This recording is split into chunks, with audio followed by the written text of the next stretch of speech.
గత ప్రభుత్వంలో ఎన్నో అవమానాలు ఎన్నో భరించి కూడా మీరు గౌరవ ముఖ్యమంత్రి మన రేవంత్ రెడ్డి గారిని అప్పుడు గతంలో ఎంపీగా గెలిపించినారు. ఇప్పుడు కూడా నన్ను అట్లా గెలిపిస్తే తప్పకుండా మీకు నమ్మకాన్ని వమ్ము చేయకుండా తప్పకుండా నేను మీకు 5 సంవత్సరాలు మీకు సేవ చేస్తా. గౌరవ ముఖ్యమంత్రి రేవంత్ అన్న మనకి ఇక్కడికి నన్ను నమ్మి ఇక్కడ పంపించినందుకు ఆయన నమ్మకాన్ని వమ్ము చేయకుండా మీరు నా కోసం అంటే పార్టీ కోసం పనిచేస్తే తప్పకుండా మీకు 5 సంవత్సరాలు మీకు తోబుట్టులాగా మీకోసం మీ అభివృద్ధి కార్యక్రమాల కోసం నేను పనిచేస్తానని కృషి చేస్తా. తప్పకుండా ఇంకొక ముఖ్య విషయం ఏంటంటే గత ప్రభుత్వం మనకి డబుల్ బెడ్రూమ్ ఇస్తాని పేదలకు ఇవ్వకుండా ఉన్నోళ్ళకే ఇచ్చి పెద్ద బిల్డింగ్ ఉన్న వాళ్ళకి ఇచ్చిన సంగతి మీకు అందరికీ తెలిసిన విషయమే. మన గౌరవ ముఖ్యమంత్రి వచ్చినాక నిరుద్యోగులకు 30,000 మందికి ఉద్యోగాలు ఇచ్చిన ఘనత మన రేవంత్ రెడ్డి అన్న గారిది. ముఖ్యంగా మన గౌరవ ముఖ్యమంత్రి గారు 6 గ్యారంటీలలో 100 రోజులలోనే ఇంప్లిమెంట్ చేసిన ఘనత మన రేవంత్ రెడ్డి అన్న గారిది. ఇంకా ఇట్లాంటివి చేసుకుంటూ పోతే చాలా ఉన్నాయి. కానీ ఎలక్షన్ కోడ్ రావడం వల్ల అవి చేయలేకపోయింది. కానీ మన మహిళలను ఒకటే కోరుతున్నా, మన మహిళలను గతంలో ఏ ప్రభుత్వం గుర్తించలేదు. మన గౌరవ ముఖ్యమంత్రి గారు రేవంత్ రెడ్డి అన్న ఉచిత బస్సు ఇచ్చి గ్యాస్ పథకం ఇచ్చి ఇంకా 2500 కూడా ఎలక్షన్ కోడ్ తర్వాత అది కూడా ఇంప్లిమెంట్ చేస్తారు.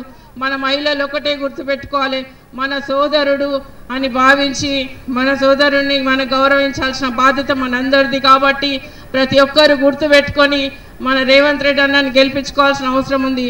అంటే నన్ను గెలిపించినట్టు కాదు, మీరు రేవంత్ రెడ్డి అన్నని గెలిపించినట్టు అనుకొని మంచి మెజార్టీ ఇచ్చి మీరు గెలిపిస్తే తప్పకుండా మీకు 5 సంవత్సరాలు అండగా ఉండి మల్కాజిగిరి ప్రాంతాన్ని ఇక్కడ నివాస ప్రాంతాలను తప్పకుండా మంచి అభివృద్ధి చేస్తానని నీకు మాటిస్తున్నా.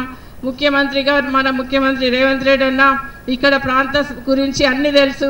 ఇక్కడ చాలా సమస్యలు నా దృష్టికి తీసుకొచ్చిరన్న తప్పకుండా అవన్నీ మీరు ఒకదాని తర్వాత ఒకటి సాల్వ్ చేస్తారని మేము ఆశతో ఉన్నాం.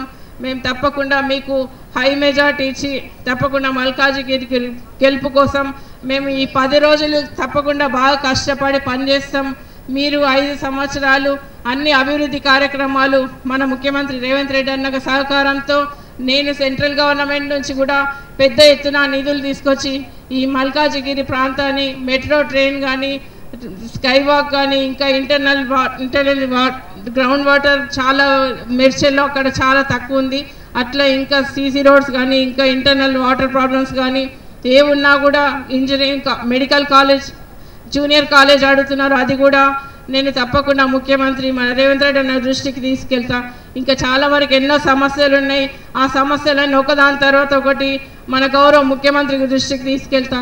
ఎందుకంటే ఇక్కడ 7 ఎమ్మెల్యేస్ మన పార్టీ వాళ్ళు లేరు కాబట్టి మీకు మీ సమస్యలు తీసుకుపోవడానికి ఎవరో ఒకరు ఉండాలి. కాబట్టి నేను ఎంపీగా గెలిస్తే తప్పకుండా మీ సమస్యలన్నీ మన రేవంత్ రెడ్డి అన్న దృష్టికి తీసుకెళ్ళి తప్పకుండా సాల్వ్ చేస్తానని తెలియజేస్తున్నా.